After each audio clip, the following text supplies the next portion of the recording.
Doctor Who Series 10, Episode 3, titled Thin Ice, and this one starts where the last episode left off, where the Doctor Bill arrives in the 13th, 14th century in London, and, they search around. Bill's asking questions about, messing with the past, and how, the butterfly effect, and what can we do?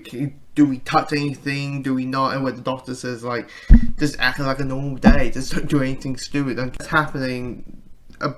Basically a giant big fish is under the ice of London, and it's sucking and eating all the people who enter on this surface, on this thin ice.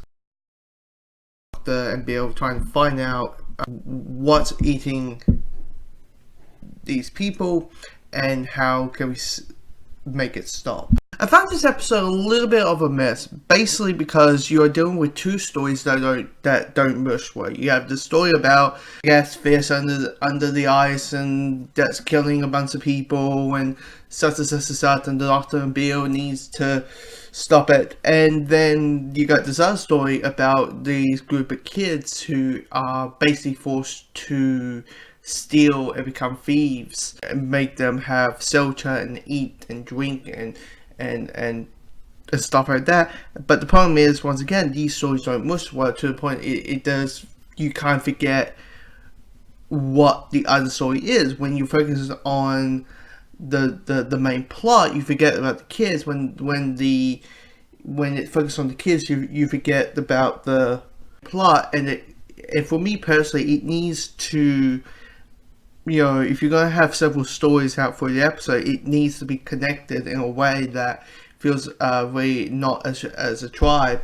I figured out my main problem with Bill with the first episode, because in episode 2, last week's episode and today's episode, I was starting to like Bill. I think the problem is, I found with Bill in the first episode was basically this. I was so used to,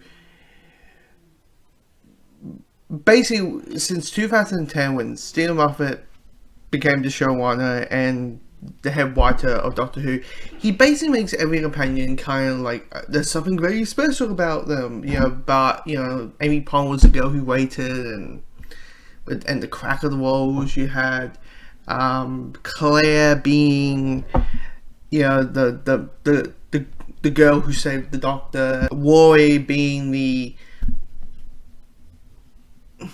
2,000-year Ronin weighing outside a box, and each one has a title that kind of like, okay, that makes sense why you're a Pandan Crogified. And before that, when Russell Davies was writing the show and was the showrunner of the show, all the companions were just random people, just normal Joe Blow people on the street who may find their life a little bit boring, and then the Doctor came along and made their life more exciting. And basically Donna, Rose, and probably the only thing special with Rose was the whole Bad Wolf thing, and Donna, the Dr. Donna thing. But except that, it was all really just normal Joe Blows on the street who just found their life a little bit boring.